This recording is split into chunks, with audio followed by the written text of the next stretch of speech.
Buenas noches, hermanos. Vamos a continuar con la clase. La vez pasada estuvimos hablando sobre la educación y el protestantismo y los proyectos que tenían los movimientos protestantes o las misiones protestantes en el Perú, ¿no? Habíamos hablado de que para este entonces, ¿no? Desde la llegada de Diego Thompson, Diego Thompson que llega en 1821, fue uno de los primeros encuentros entre protestantismo y educación, ¿no? Justamente Diego Thompson llega con un método que se llamaba el sistema lancasteriano, ¿no? Y al parecer la educación y el protestantismo han estado siempre unidos. El, el protestantismo que viene de Europa, ¿no? Hasta- eh, Fue de alguna manera un ejemplo a seguir para estas nuevas repúblicas que empezaban a irse formando, ¿no? Todas las repúblicas de Latinoamérica, desde México hasta Chile, pues experimentaron estos métodos que venían de Europa, ¿no? Entonces, uno de los personajes que trae este método lancasteriano es Diego Thompson. Y aquí vemos cómo hay esa relación entre educación y protestantismo, ¿no? Entonces, seguidamente, luego van a aparecer otros modelos otros, otros misioneros que igualmente van a tratar de invertir o van a tratar de apostar por la educación, ¿no? En un primer momento fue Diego Thompson, que trajo el método lancasteriano con un sistema eh, básico para poder enseñar a leer y a escribir, ¿no? Mediante la Biblia. Y luego van a aparecer otros personajes, ¿no? En el Perú, por ejemplo, William Taylor, que fue un evangelista metodista que llega en 1877 al Perú y abren escuelas, abre escuelas para que puedan aprender a leer y escribir, pero abre escuelas él también como una manera para poder atraer a la población. Pero hay que señalar que las primeras escuelas que abre William Taylor no son escuelas para todo el público. En un primer momento, el trabajo que hace William Taylor tiene que ver más con la, con la gente que es extranjera, especialmente con americanos, ingleses, con alemanes. Y esto es interesante, ¿no?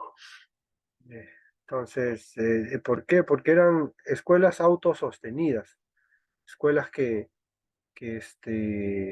necesitaban tener recursos, ¿no? Y como no contaban con un presupuesto todavía, entonces William Taylor buscaba gente extranjera que vivía en el medio y entonces ellos serían los que iban a invertir en estos proyectos, ¿no?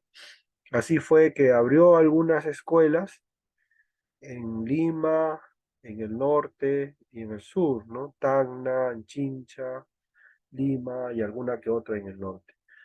Sin embargo, con los problemas que tenía la nación, hubo un problema, ¿no? En la Guerra del Pacífico, en 1879, tuvieron que cerrar estos proyectos, ¿no? Así se mantuvieron hasta nuevamente una apertura, hasta nuevamente se vuelvan a abrir ya con otros misioneros, ¿no? Y aquí tenemos que hablar de Francisco Pensotti, ¿no? Francisco Pensotti, que también va a tener ese proyecto, ¿no? Claro, su misión va a ser un tanto más centrada en la difusión y la venta de Biblias, y luego van a aparecer otros misioneros, ¿no? Otra visión sobre este tema, ¿no? Entonces, vamos a abordar eso en este momento. Luz, por favor, se nota, Luz, acá yo.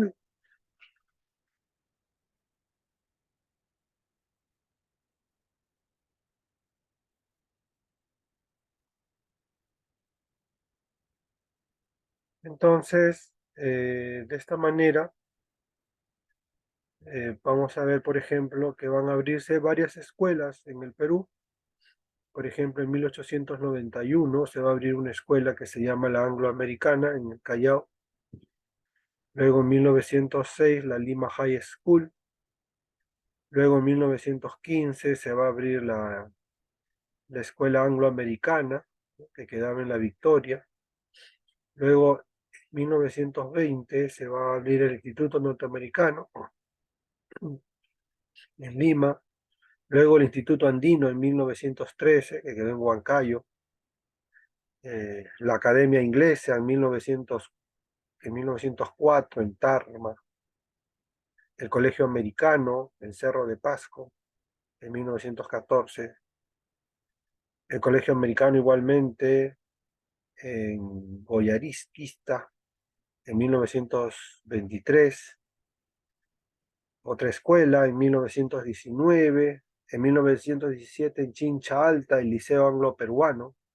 En La Oroya en 1922 se abrió un colegio también. La Escuela Diego Thompson en Lima entre 1913 y 1916. La Escuela Internacional se abrió en 1923 en Arequipa. El Colegio Inglés de Monjaspata en Cusco en 1917.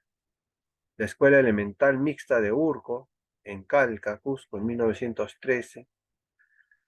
El Colegio Anglo-Peruano en Lima en 1917. La Escuela Anita en Lima en 1920.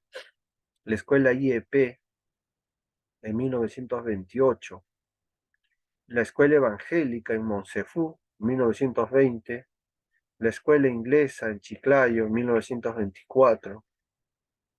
La escuela, se abrió otra escuela en Huánuco en 1927. Y la escuela primaria mixta en Huaraz en 1920. Miren, todas estas escuelas van a tener diferente origen, ¿no? Pero este es más o menos el, vamos a decir, la línea o la cronología de la apertura de escuelas evangélicas o protestantes, ¿no?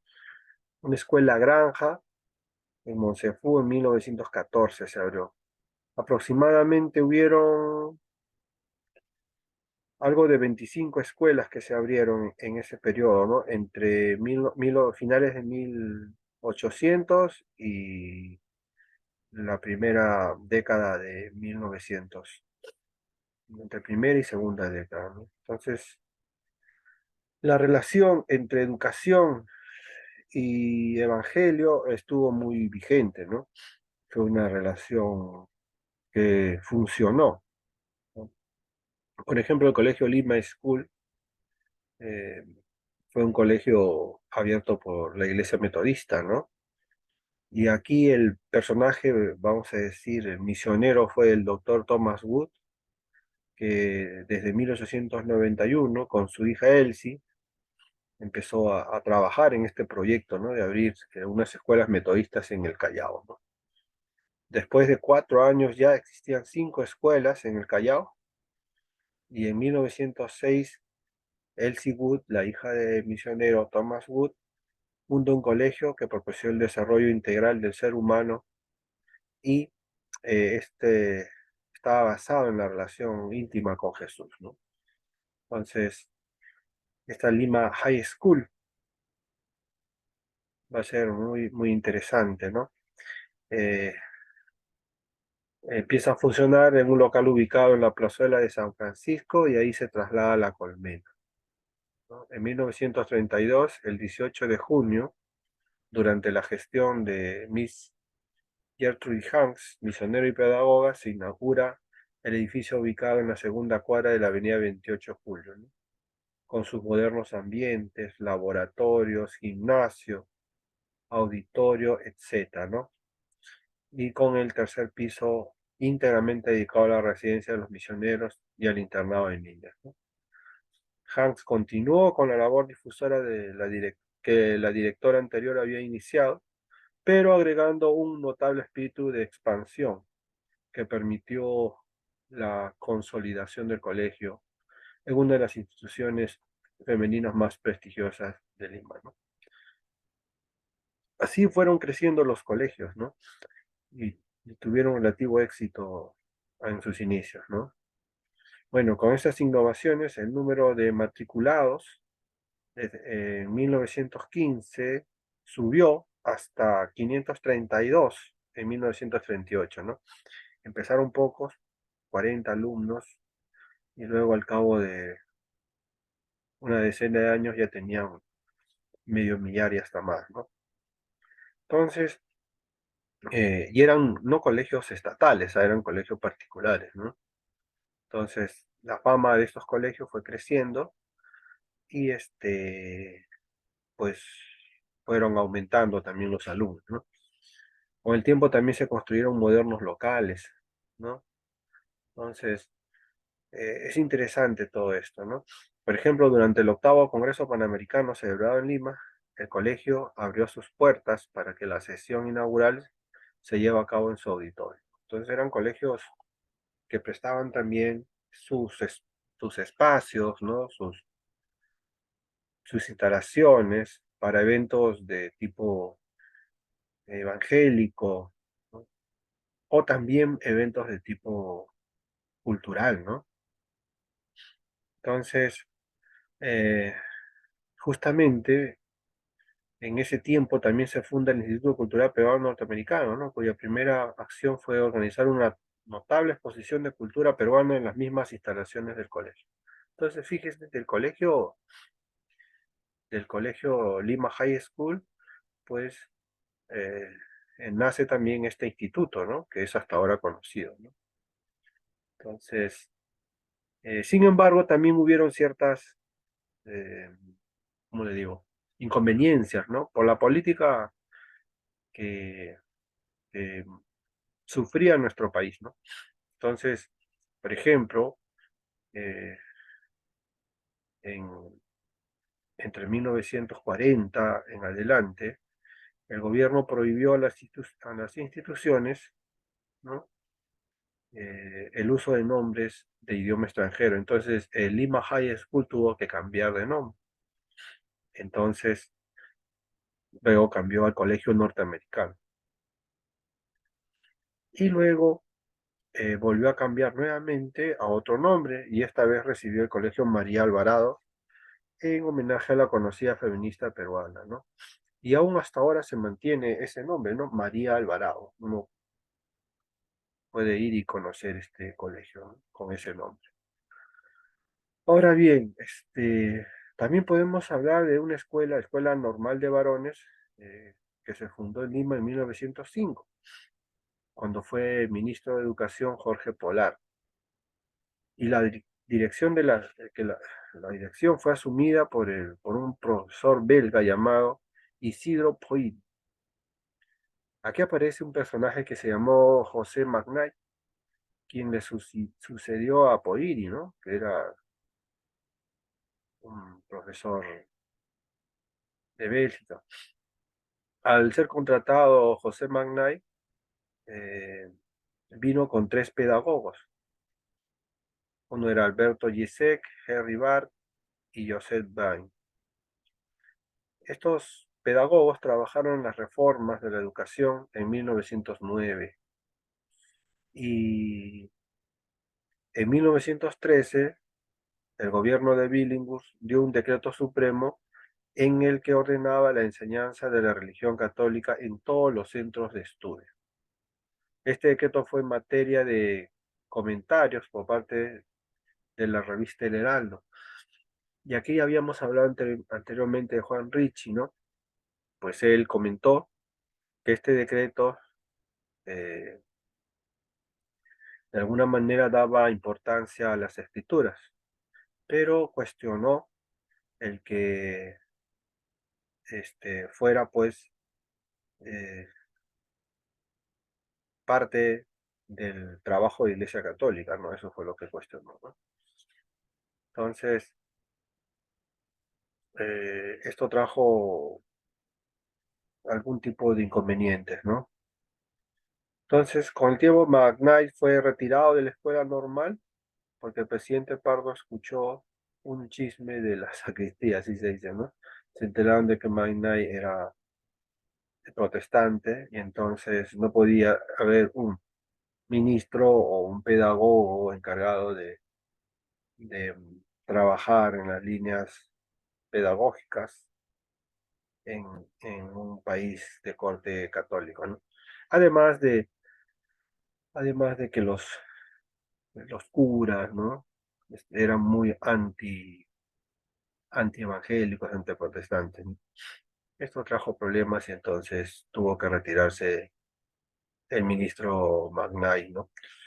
Pero, eh, bueno, como el cristianismo y el protestantismo han sido o han tenido siempre en su historia esta forma, esta manera de ser tratados, eh, continuó con otros proyectos, ¿no? Por ejemplo, aquí ya tenemos que hablar del Colegio San Andrés, ¿no? Ya habíamos tomado algo de esto, ¿no? Eh, Inicialmente se llamó el Colegio Anglo-Peruano. Y aquí entra a tallar, pues, Juan Amacay, ¿no? John Amacay también, ¿no? Conocido así. En 1917, el doctor Mackay fundó bajo los auspicios de la entidad promotora la Junta de Misiones de la Iglesia Libre de Escocia. Quedó muy claro que el propósito de esta decisión no era simplemente la creación de una institución educativa, sino eh, que también se pueda, por este medio, ¿no? Trabajar con la predicación del Evangelio, ¿no? Mackay funda la Escuela Anglo-Peruana en un local ubicado en la calle Cusco. Luego lo traslada a la Avenida Los Granados y, y en 2009 esto se transforma en el Colegio Anglo-Peruano, ¿no? Con secciones de primaria y secundaria, ¿no? Con un selecto personal de 7 profesores y 270 alumnos. En 1920 se trasladó desde la calle Los Granados a un local en la Plaza Francia. En 1924 se fusiona con el Instituto Americano, suprimiendo la sección de niñas. El Colegio San Andrés es una institución confesional que tiene por finalidad impartir una educación integral basada en las enseñanzas de las escrituras. Bueno, así se inició, ¿no? Entonces, en 1926, gracias a la iniciativa de W. Stanley Rackroff, y con el apoyo de Alberto Arca Parro, profesor del Colegio Anglo-Peruano, nace la revista Líder, una revista que sale del Colegio Anglo-Peruano y que de alguna manera aspiraba a ser el vocero de la orientación educacional, ¿no? Capaz de unificar el esfuerzo de profesores y alumnos en la formación de una corriente de reinterpretación de los principios fundamentales de la enseñanza. Bueno, como se menciona, entonces, los colegios que empezaron a funcionar ya empezaban a tener más cuerpo, ¿no? Como por ejemplo, a abrir sus propias editoriales, ¿no? Empezaban a publicar revistas, ¿no? Entonces, en el primer número de esta revista Líder, pues se plantea, ¿no? ¿Cuáles son los principios fundamentales de estos proyectos, ¿no? De estas escuelas, ¿no? Y entre ellos, pues, se dice que es el predicar el Evangelio, ¿no? En 1930, este local se traslada a un nuevo local que está ubicado en la avenida Petitoir, ¿no? Y a la inauguración de este colegio, el Colegio San Andrés, antes anglo-peruano, justamente asistió el presidente Augusto de Leguía. Y es el mismo local donde ahorita se encuentra el Colegio San Andrés, pues es el mismo que del tiempo en que se fue fundado, ¿no? Por Augusto Bellinia. Entonces hoy en día el Colegio San Andrés está ahí en la avenida Petitoars, ¿no? Y hasta nuestro día nos acompaña, ¿no? Entonces, fíjense, este colegio San Andrés es un colegio presbiteriano, colegio que tiene mucha historia, ¿no? Por este colegio han pasado personajes como, o intelectuales como Luis Alberto Sánchez, Jorge Leguía, Víctor Raúl Haya de la Torre, Raúl Porras Barnechea, Estuardo Núñez, Alfredo Bryce Echenique y Jorge Basadre Groma, ¿no? Así como experimentados profesores extranjeros como Alexander Renwick, Leslie Google, Stanley Rycroft, Donald Mitchell y otros más que animaron desde su fundación el espíritu de este centro educativo, cuyo afán de superación alcanza nuevos laureles en el campo de la enseñanza. Colegio que ha sido bendecido por personas de alto nivel, ¿no? Imagínense tener pues a Luis Alberto Sánchez, ¿no? A Aya de la Torre, a Raúl Párez Barnechea, ¿no? Estuardo Núñez, ¿no? El que escribió esa obra, ¿no? Viajeros, ¿no? Interesante esa obra, Viajeros, ¿no? Me hace recordar mucho porque eh, es como una especie de bitácora de viaje. Y Estuardo Núñez en una de sus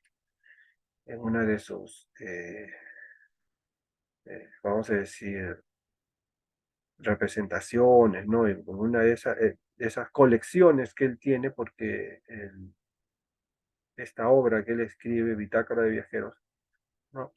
Es un recuento de todos los viajeros o de los que él ha contado y ha encontrado en otros países.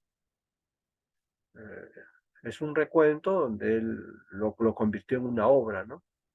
Buscando, analizando, ¿no? Investigando. Y una de esas, me acuerdo haber leído cuando justamente yo estudiaba el protestantismo en el sur del Perú. Y entonces, en una de esas obras, en uno de esos recuentos, él dice, ¿no? Que, que hubieron viajeros, ¿no? Que pasaron por el sur. Y entonces, eh, justamente hablando de la provincia de Tacna, dice él, ¿no? Y cuando llegué a Tacna, me pareció ser una ciudad europea, ¿no? Por la cantidad de extranjeros que habían y también por sus edificaciones, ¿no? Entonces, estamos hablando de 1860, 70, por ahí, ¿no? Entonces, qué interesante, ¿no? Eh, ese tipo de mención, ¿no? Y Cabañaro, que es uno de los historiadores de Tacna, él va a tomar esta frase en uno de sus libros, donde hay uno de los libros de Cabañaro, donde él hace un estudio, ¿no? De la historia del departamento de Tacna, ¿no? Y en una de sus portadas él lo señala así, ¿no? Entonces, eh, fíjense, ¿no? Cómo es que, cómo es que estos personajes tan reconocidos va, van a pasar por este colegio, ¿no? Otro es Basadre, ¿no? Jorge Basadre Groman. Jorge Basadre Groman es el historiador por excelencia, ¿no? Ha escrito pues muchos libros, especialmente de la República, ¿no? De la República del Perú, ¿no? Libros, son muchos tomos. Y Jorge Basadre también, para coincidencia, ¿no? Es tagneño, ¿no? Es tagneño por parte de su padre, ¿no? Basadre, ¿no? Los Basadre en Tacna, pues eran gente de un nivel destacado, ¿no? Modesto Basadre, personaje muy importante en la historia tacneña, ¿no? Y la mamá de Jorge Basadre, la señora Groman, ¿no? Que venía de Alemania.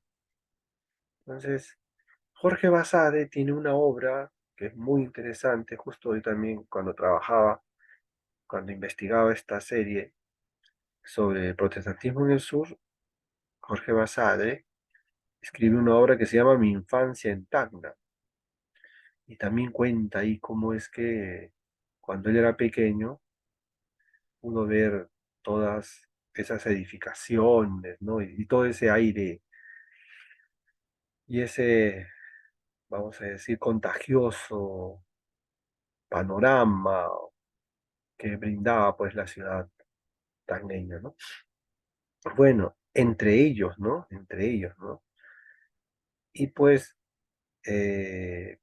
luego hay otros personajes, ¿no? Que también tienen demasiada historia para la historia del Perú. Aya de la Torre, ¿no? Leguía, Luis Alberto Sánchez, Porras Barnechea, entre otros, ¿no? Entonces, estos personajes son muy importantes, no solo para la historia del Perú, sino también para la historia del colegio, ¿no?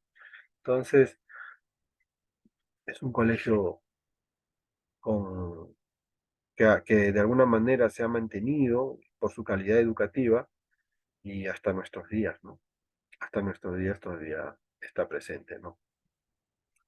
Entonces, en 1933 se funda el Instituto Bíblico. Esto es muy interesante, ¿no? El Instituto Bíblico. El doctor Alexander Renwick tuvo el papel de representar a uno de los auspiciadores del Colegio San Andrés, la Iglesia Libre de Escocia. Y en 1935 se dio a cabo la fundación de los Houses, dice, ¿no? Y en el año 1942, durante la Segunda Guerra Mundial, según la resolución ministerial, se cambió el nombre de anglo-peruano por el de San Andrés, con el que se le conoce actualmente, ¿no? Ya desde 1994 se vuelve a admitir niñas para el primer grado de primaria y en el 2004 egresó la primera promoción mixta, ¿no? Entonces, este colegio, aparte de tener historia, pues ha tenido baluartes dentro de su formación, ¿no? Entonces, hay un paraje muy interesante de la historia entre la relación entre Aya de la Torre y John Amacay, ¿no? Fueron amigos, ¿no? El fundador del APRA, ¿no? Uno de los acercamientos más significativos ha sido esta historia, ¿no? Con el líder aprista Víctor Raúl de la Torre y John Amacay, ¿no? Y también la vinculación protestante que tuvo Víctor Raúl Aya de la Torre, ¿no? Sobre todo durante sus años juveniles, ¿no?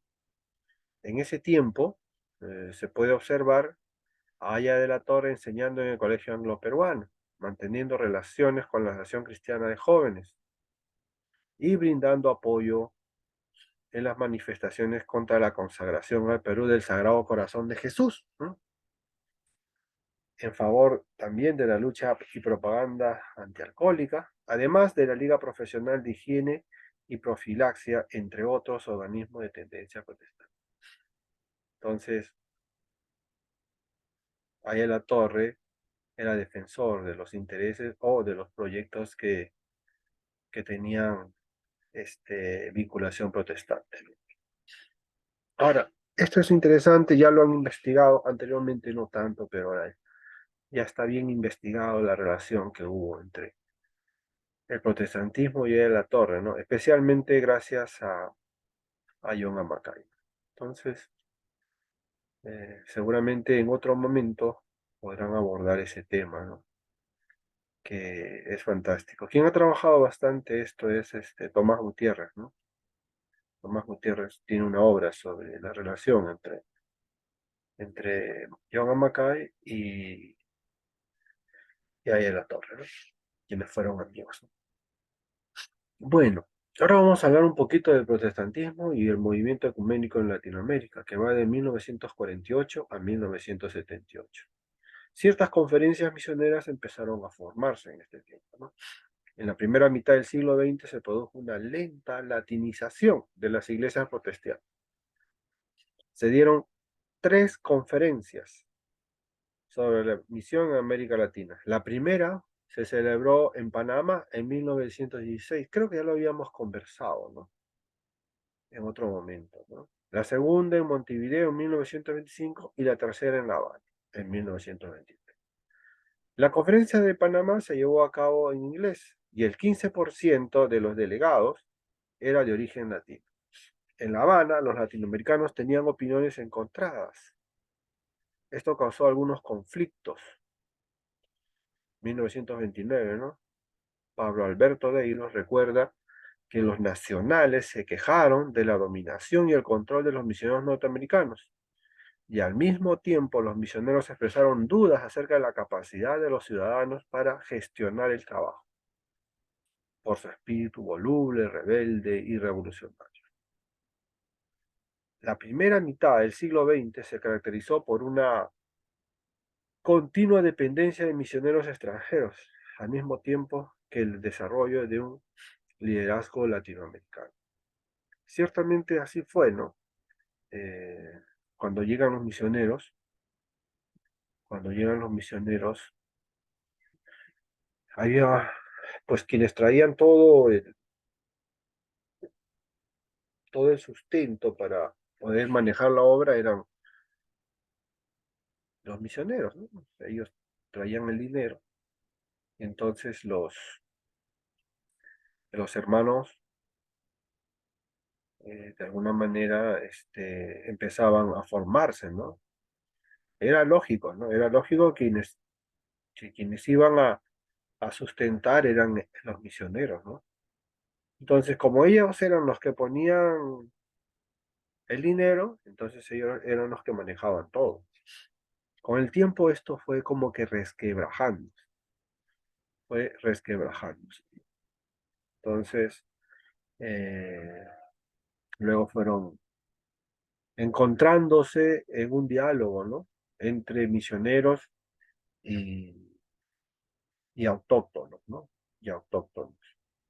Entonces, por ejemplo, a finales de 1950 empiezan a aparecer ya iglesias protestantes, ya toman fuerza los locales, ¿no? Los autóctonos, y empiezan a desarrollar ciertas conferencias con temas específicos de la región, ¿no? Entonces, la primera fue la Conferencia Evangélica Latinoamericana, que se llamó CELA. Fue un acontecimiento importante. La conferencia se dio lugar en Buenos Aires en 1949 y la mayoría de los oradores principales fueron latinoamericanos, ¿no? Y se reflejaron en estas conferencias temas del interés, ¿no? El interés de la región. Por ejemplo, ¿no? La realidad de América Latina y la presencia del protestantismo, el mensaje y la misión del protestantismo en América Latina, y además de un plan fundamental de acción evangélica. Entonces, el primero de estos temas demuestra cómo los líderes de la iglesia fueron dando cuenta de que a fin de llevar su misión en América Latina, la iglesia necesitaba entender el contexto en el que fue enviado, ¿no? Además que necesitaba entender su propio papel, o sea, qué papel ellos iban a cumplir. Bueno, el segundo tema hizo hincapié en la singularidad del mensaje de la iglesia, ¿no? Y su misión en la identidad. El tercer tema revela una constante en América Latina, la teología de la acción. Entonces, esto es muy interesante, ¿no? Mira, 3 temas que se desarrollan en la Conferencia Evangélica Latinoamericana de 1949, ¿no? Entonces, uno el papel que necesitaba entender la iglesia, o sea, qué debemos de hacer, cuál es nuestra misión, ¿no? Lo otro es eh, qué mensaje, ¿no? El mensaje y la misión, el mensaje y la misión que ellos deben de transmitir. Y lo otro es la cuestión teológica, ¿no? La cuestión teológica, ¿no? Entonces, no solamente es un mensaje, sino también es una acción. Entonces, eso va a empezar a plantearse ya por los nacionales, ¿no? Entonces, los años 60 ya fueron la década que vio la radicalización de la teología latinoamericana. Entonces, el segundo CELA sucedió en Lima, Perú, y este segundo CELA fue muy importante, ¿no? Este CELA sucedió en los años 60 y manifestó cierta coordenada con el primer CELA que sucedió en Buenos Aires, ¿no? Nuevamente, Alberto Deiros dice que eh, este segundo CELA hizo una llamada ya, a la evangelización y a la implicación en el problema humano del continente. Entonces, el énfasis de la conferencia fue de afirmar la fe con la misión de la iglesia. Entonces, la conferencia se va a trasladar hacia una exploración sobre el contenido teológico del mensaje evangélico, ¿no? Entonces, de la realidad del ser humano y de los pueblos de América Latina. Entonces, el mensaje tenía que ayudar, el mensaje tenía que expresar o en todo caso atender la necesidad que estaban sufriendo los pueblos latinoamericanos. Fíjense, esto es en el año 60. Para ese entonces también ya empezaba a aparecer ciertas tendencias, ciertos movimientos que planteaban este parecer, ¿no? Entonces, por ejemplo, en los años 60 también se va a desarrollar un- una conferencia que se va a llamar La Iglesia y Sociedad en América Latina. Orlando Costas, que es uno de los misioneros, uno de los pioneros de la cuestión misiológica, va a señalar que este encuentro va a ser uno de los más consistentes en cuanto a organización radical protestante ecuménica en América Latina. Entonces, este encuentro que se conoció como Iglesia Ciudad en América Latina va a tener entonces ciertas repercusiones, pero además va a ser muy fructífero, ¿no? Por lo menos. Entonces, eh, se dice que se reunieron para responder a la creciente preocupación eh, que se estaba manifestando en el cristianismo protestante de América Latina, ¿no?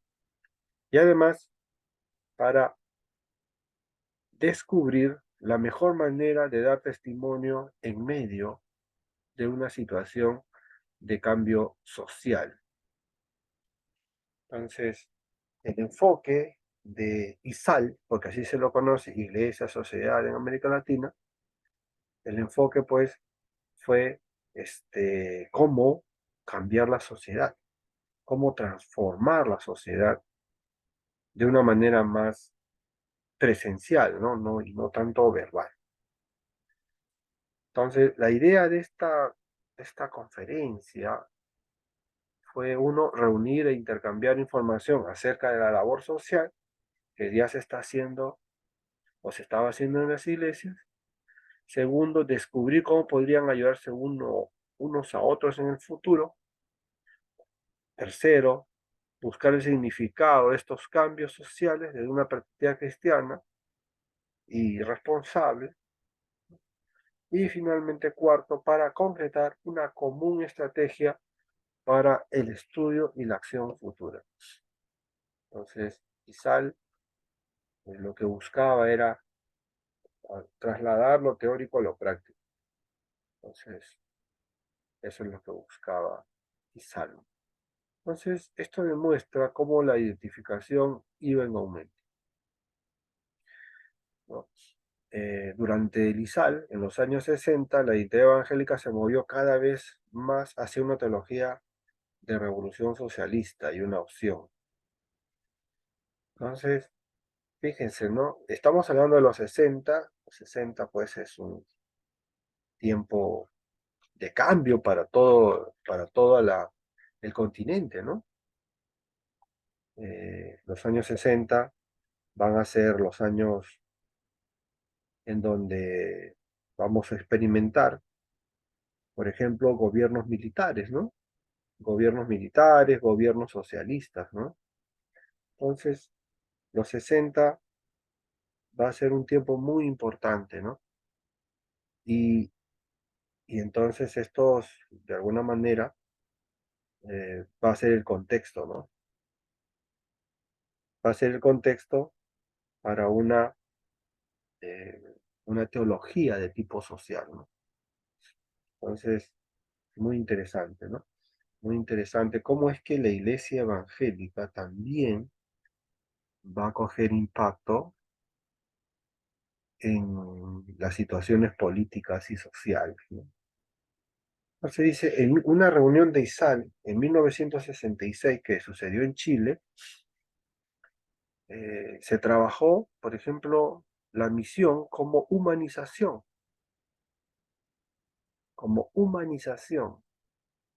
Y en otra tercera ISAL que se trabajó en Uruguay, 1967, eh, el tema va a ser que, dice, ¿no? La única salida era debía de convertirnos en auxiliares de la fuerza revolucionaria y trabajar principalmente hacia el desarrollo de una conciencia revolucionaria en los grupos jóvenes. Fíjense a cómo este movimiento ISAL en pocos años va a aportar, o va a servir de trampolín o va a servir también de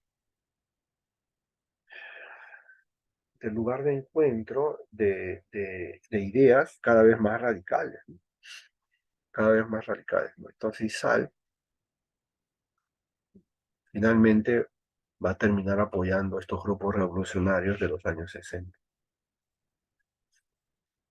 Tomás Gutiérrez va a comentar en alguno de sus libros, ¿no?, que los conservadores aportaron para el cambio a través del desarrollo y los radicales a través de una revolución violenta. La misión tomaba parte en la revolución. Es evidente que ISAL ha influenciado profundamente en el desarrollo de la teología de liberación. Incluso antes de que apareciera la obra cumbre de Gustavo Gutiérrez, Teología de Liberación. Entonces, Isaac pide una casi completa identificación con el mundo. Entonces, eh, el proyecto, el proyecto evangélico misionero se fue cada vez distanciando de este iglesia-sociedad en América Latina. Entonces, cada vez más las ideas de izquierda fueron manejando este proyecto llamado ISAL. Al final, la identificación con la sociedad era casi total. Entonces, lamentablemente el espacio no permite la investigación de cómo los teólogos protestantes de revelación como José Mínguez Bonino y Rubén Alves han luchado por mantener la identidad de esa identificación completa de ISAL. Recordemos que José Mínguez Bonino es un teólogo argentino y él fue invitado para el Concilio Vaticano II, fue el único teólogo invitado, ¿no? Entonces José Mínguez Bonino es uno de esos personajes que estuvo muy de cerca en este movimiento ISAL, ¿no? Rubén Alves también es otro personaje, un teólogo brasileño, ¿no?, que ha tenido bastante eh, enfoque, bastante acercamiento, ¿no? Leonardo Boff, que es otro teólogo católico este, brasileño, pues ha tenido mucho acercamiento con estos teólogos. Entonces, eh, aquí vemos cómo es que este ISAL es la base, es la plataforma para lo que después vendría todo el movimiento de la teología de liberación en Latinoamérica. Entonces, y nace justo de la preocupación y de la diferencia entre protestantismo venido de fuera y protestantismo que toma carne, que toma cuerpo, pero en tierras latinoamericanas, ¿no? Entonces, un protestantismo evangélico latinoamericano que va a ir desarrollando sus propias, eh, o se va a ir encontrando con su propia realidad, ¿no? Entonces, esto es interesante, ¿no? Es el proceso de la teología, proceso de la interpretación, proceso del entendimiento de cómo un evangélico latinoamericano puede confrontar su, su fe, ¿no? Cómo puede confrontar su fe, pero en la realidad, ¿no? Cómo es que un evangélico puede solucionar ciertos problemas que su entorno le gritan desesperadamente que encuentre algo, ¿no? Entonces, ahí nos quedamos con Isal, con un impactante final, ¿no? Que es, o llamado, un impactante llamado hacia, hacia un cambio, ¿no? Un impactante llamado hacia, hacia una identificación mayor con la necesidad y el sufrimiento del pueblo latinoamericano. Por otro lado, va a aparecer otras conferencias como la Fraternidad Teológica Latinoamericana, otros grupos, ¿no? Que van a empezar a establecer sus propias pautas de progreso. Entonces, para 1970 se forma la Fraternidad Teológica Latinoamericana en Bolivia, que a la vez abre un foro internacional e interdominical para la reflexión teológica. Los líderes de ese tiempo, pues, fueron, ¿no? Samuel Escobar y René Padilla, ¿no? El peruano Samuel Escobar y el ecuatoriano Padilla. Quienes querían pensar en las implicaciones del Evangelio en América Latina. Ahora, ¿cómo surge este debate? Bueno, es a raíz, pues, de lo que ya hemos escuchado, ¿no? Entonces, eh, ellos trabajan el énfasis del estudio bíblico y también la misión. Valdir Sturmaguel comentó que nosotros somos, ¿no? Y queremos ser evangélicos. Y a medida que somos evangélicos, queremos ser latinoamericanos. Mira, qué interesante frase, ¿no? En ese momento y en ese contexto se dio cuenta de que con urgencia, por ser evangélicos, deberíamos buscar una teología de la encarnación, que establecía las pautas para un diálogo con la situación de sufrimiento y opresión que se vive en América Latina.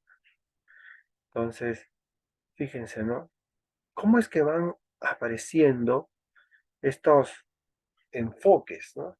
Es, realmente es producto de una reflexión, ¿no? Los, por ejemplo, los pioneros, ¿no? Vienen con un enfoque totalmente norteamericano o bien eurocentrista, ¿no? Entonces, las preocupaciones que tiene un europeo o un norteamericano no son las mismas preocupaciones que tiene un latinoamericano. Entonces, una preocupación europea o norteamericana, en base al quehacer misionero o a la predicación evangélica, es distinta, ¿no? Porque ellos vienen enfocados en abrir iglesias, en predicar el evangelio, en hacer crecer la iglesia, en qué sé yo, manifestar, expresar, ¿no? Enseñar una doctrina conservadora. Pero lo que acontece al latinoamericano es otra cosa, ¿no? El latinoamericano tiene que enfrentar su día a día, ¿no? Desde que nace hasta que se muere, ¿no? No es la misma realidad. En tanto que para un europeo es una realidad fulminante, ¿no? O sea, esa es su preocupación primaria. Para el latinoamericano no lo es. Para el latinoamericano, pues, hay toda una cantidad de cosas que hay que enfrentar también, ¿no? No solamente es manifestar, predicar el evangelio, sino también cubrir sus necesidades, ¿no? Cubrir sus necesidades, ¿no? ¿Cómo hablamos entonces, ¿no? ¿Cómo dialogamos? ¿Cómo transmitimos el mensaje, ¿no? De amor cuando vemos que las personas sufren. ¿Cómo le decimos a alguien que Cristo te ama? Ama, Dios te va a perdonar los pecados? Si está muriendo de hambre, si tiene familiares en el hospital, si no tiene trabajo, si hay una enfermedad que lo aqueja, ¿cómo podemos decirle, cómo podemos darle un mensaje, ¿no? De fe y esperanza cuando su vida pende de un hilo y afronta pues todas estas situaciones que hasta hoy nos acontecen? Entonces, en tanto que los misioneros traían un mensaje y solamente querían que ese mensaje transmitiera, ¿no? Para poder llenar la iglesia, el latinoamericano piensa en otra cosa. El latinoamericano piensa pues en la miseria que están sufriendo cada uno de los latinoamericanos y sus necesidades. Entonces ahí vemos una diferencia, ¿no? Entonces esto pone de manifiesto cómo eh, empieza a manifestarse una tensión, ¿no? Entre la identidad y la identificación. Entonces, ambos diálogos, un diálogo que viene del misionero y otro diálogo que viene del, del latino, ¿no? Del autóctono, ¿no? Del nativo, que es diferente, ¿no? Entonces, eh, esto vamos a ver en la iglesia latinoamericana, ¿no? Entonces, la fraternidad teológica latinoamericana eh, va a mantener o va a plantear este tipo de diálogos, ¿no? Entre sectores de la población evangélica. Entonces, la fraternidad teológica dominicana va a empezar a desarrollar conferencias también, ¿no? Uno de los foros más interesantes es el de Clade 3, que tuvo lugar en Quito, Ecuador, bajo el título El Evangelio entero para todas las personas de América Latina. En total, en este Clade 3 hubo 1080 participantes de más de 24 países. No cabe duda que Clade 3 fue la más representativa de todas las asambleas evangélicas que había tenido lugar hasta el momento, los clades. El resultado de Clade 3, que terminó siendo la Declaración de Quito, se dividió por lo menos en tres elementos. Uno, eh, el título de la conferencia fue eh, El Evangelio entero, de América Latina para todos los pueblos. Interesante, ¿no? De América Latina para todos los pueblos. Conforme con el documento, el testimonio de las escrituras para todo el Evangelio en los actos concretos de Dios en la historia. En la bondad de la creación, el perdón y la reconciliación en Cristo. Y en la formación de la comunidad del Espíritu, ¿no? El Evangelio es el Evangelio del reino que es a la vez presente y futuro, en el que la iglesia en esta época actual se llama a vivir en la justicia y el poder del Espíritu. Este evangelio es anunciado por una iglesia con raíces en la historia. Entonces, aquí podemos ver, ¿no? Cómo es que entonces el enfoque ya va pasando más hacia una cuestión más de tipo civil, ¿no? social, ¿no? Entonces el Evangelio va tratando de solucionar o buscar soluciones, ¿no? Para un mundo de injusticia, ¿no? Un mundo que realmente lo necesita. Entonces así nosotros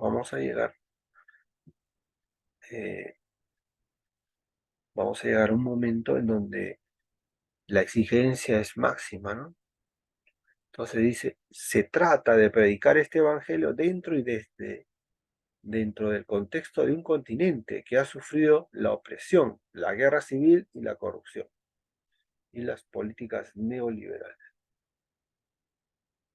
Esto de alguna manera significa que la Iglesia está llamada a responder con fidelidad al Evangelio. Entonces, hermanos, en la práctica, ¿no? En el fondo, el llamado de este CLAE 3 es un llamado hacia una práctica de la justicia, ¿no? Un llamado hacia el perdón y la reconciliación. Un llamado hacia la afirmación y la promoción de la vida, lo cual el pecado a veces nos quita, ¿no? El pecado construye, ¿no? Esto que se llama las estructuras injustas, ¿no? Y grupos de interés. Entonces los cristianos tienen la responsabilidad de manifestar en medio de la sociedad, ¿no? Un estilo de vida diferente, ¿no? Como ciudadanos responsables y preocupados. Entonces el Evangelio es universal, es integral, ha de ser proclamado, también encarnado y con urgencia por una iglesia que es misionera por su propia naturaleza y consciente de sus responsabilidades en el mundo. Entonces, esta es la declaración de Quito, ¿no? La declaración de Quito que hasta, bueno, ha quedado a la posteridad, ¿no? Entonces, de acuerdo con Tomás Gutiérrez, la FTL ha ganado un espacio abierto al diálogo y los retos que se plantea hoy en día en América Latina.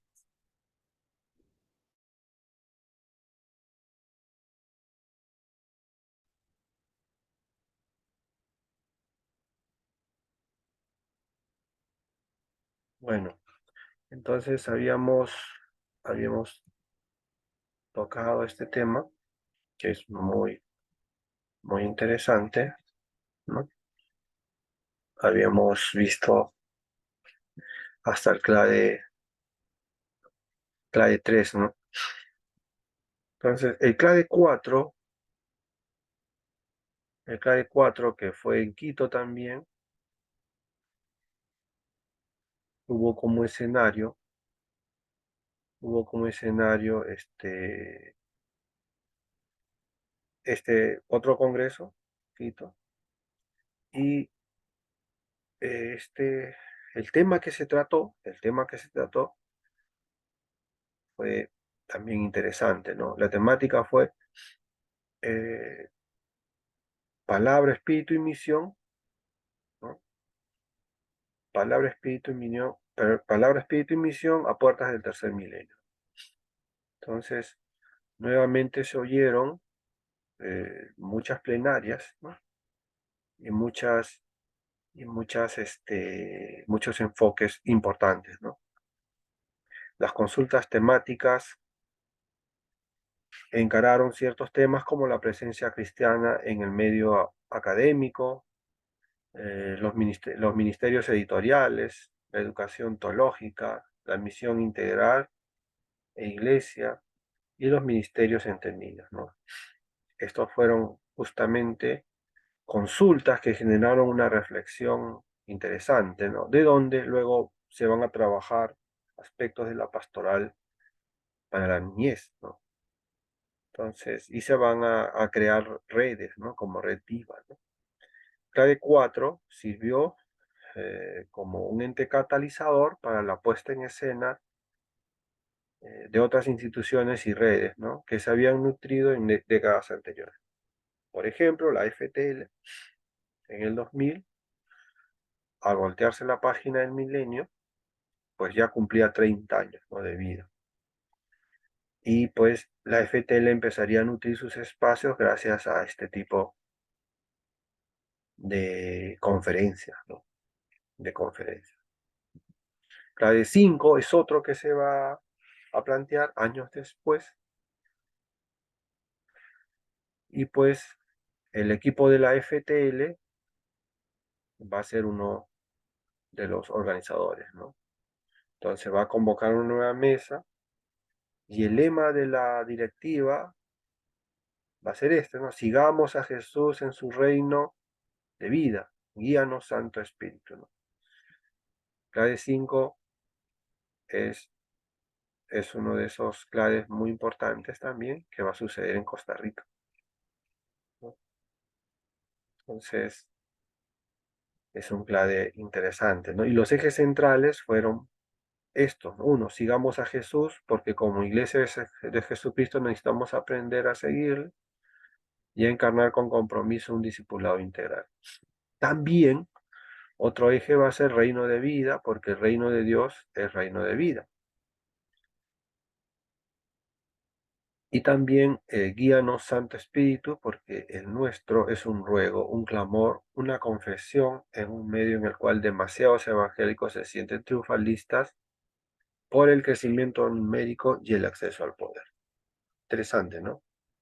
Entonces, lo que procura Clave 5 es generar un movimiento de participación que involucre el mayor número posible de personas, iglesias, instituciones teológicas, organizaciones de servicio y otras instancias del pueblo evangélico de América Latina y el Caribe alrededor de los ejes centrales, ¿no? Uno, promover la reflexión en torno al Evangelio y a su significado para el ser humano y la sociedad, y también contribuir a la vida y misión de las iglesias en América Latina, ¿no?, y en el Caribe. También servir de plataforma para el diálogo cristiano y entre las iglesias, además de propiciar oportunidades para que la Fraternidad Teológica Latinoamericana extienda su servicio como movimiento facilitador de la reflexión evangélica y como plataforma de diálogo cristiano en América Latina y el Caribe. Así terminamos con las conferencias latinoamericanas y a grandes rasgos sobre los temas que trataron. Entonces, en un momento o en un próximo estudio vamos a trabajar sobre la relación de protestantismo y política en el Perú. ¿Cuál y qué relaciones tienen esto, ¿no? Entonces, hermanos, vamos a darnos un pequeño descansito para poder luego trabajar este tema, que es también sumamente interesante.